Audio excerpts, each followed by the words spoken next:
તો જૈશના આતંકી નેટવર્કનો ચોંકાવનારો પર્દાફાશ થયો છે। પાકિસ્તાનમાં બેસીને હેન્ડલર અબ્દુલ્લા નેટવર્ક ચલાવતો હતો। છાણ, મકાઈનો લોટ, મટનના ટુકડામાંથી ગેસ બનાવવામાં આવતો હતો। કાશ્મીરમાં AK-47 ચલાવવાની ટ્રેનિંગ લીધી હતી। હેન્ડલરે 3 લાખ રૂપિયા આપેલા, જેનાથી ગાડી, બાઇક ખરીદી છેલ્લા 5 મહિનાથી નેટવર્ક ઊભું કરવાનો પ્રયાસ થઈ રહ્યો હતો। ટાઈમ બોમ્બ બનાવી અનેક સ્થળોએ પરીક્ષણ કર્યા। જૈશનો ઝંડો, જેહાદી પુસ્તકો સહિત સામગ્રીઓ જપ્ત કરવામાં આવી। મુખ્ય ષડયંત્રકાર પાસેથી 43 જેહાદી પુસ્તકો મળી આવ્યા।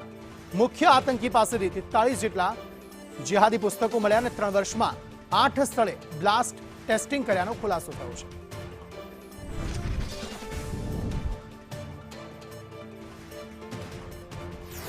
ઉત્તર ગુજરાતની અંદર નાના ગામડાની અંદર આ લોકોની ટ્રેનિંગ રાખવામાં આવેલી અને ટ્રેનિંગ આપીને એ લોકોને માઇન્ડ વોશ કરીને એ લોકોને એક ધર્મવાદ એ લોકોની અંદર ચુસ્ત મગજમાં એવી પ્રવૃત્તિ ઘોસાડી દેવાની કે આપણે આના વિરુદ્ધમાં, રાજ્ય વિરુદ્ધમાં, ગુજરાત ઇન્ડિયા વિરુદ્ધમાં આપણે કામ કરવાનું છે। આ લોકો ઇસ્લામના વિરોધીઓ છે એવી એ લોકોને માનસિક વ્યથા ભરીને આમ જુઓ તો જેટલા આરોપી પકડાયા એ બહુ જ 18 થી 25, 30 વર્ષના યંગ છોકરાઓ પકડાયા છે એવું મારા ધ્યાન ઉપર છે। તો આ લોકોને એ લોકોએ કોર્ડિનેશન કરીને એ લોકોને તૈયાર કરીને અને એ લોકોને બોમ્બ બનાવવાની ટ્રેનિંગ પણ આપવામાં આવેલી છે।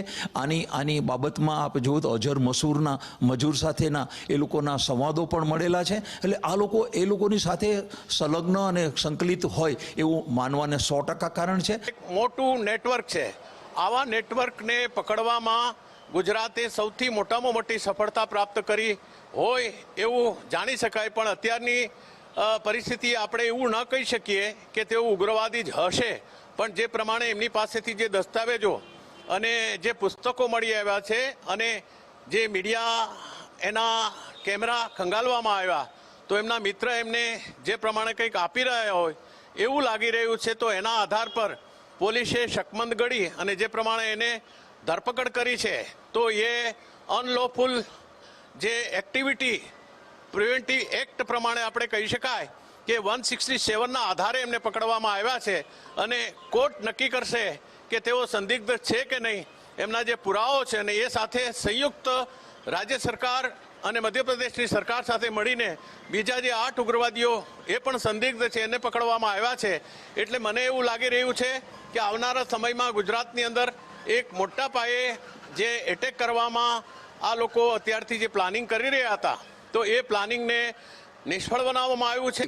ગઈકાલે જ આપણી ચેનલ સંદેશ ટીવીના સાંજના ડિબેટમાં આપણે જે રીતે ચર્ચા થઈ તેવી રીતે આ 5 એમ કરીને 13 જેટલા તાજેતરમાં પકડેલા આતંકીઓ જે છે એ મોટી સિદ્ધિ નથી। યસ, ચોક્કસપણે સલામ છે એટીએસને, ગુજરાત પોલીસને, પણ આ 13 લોકોની પાછળ કામ કરતા, લોજિસ્ટિકલી મદદ આપતા સેંકડો લોકો છે, કરોડોનું ફંડિંગ છે, ઇન્ટરનેટ ઉપર ચાલતા, ડાર્ક વેબ પર ચાલતા કેટલા મેસેજીસ છે, એને જ્યાં સુધી ન પકડાય અને એને જ આપ કહો છો તેમ એ આખું સાયલન્ટ નેટવર્ક છે। આ સાયલન્ટ નેટવર્ક ઊભું થઈ ગયું છે।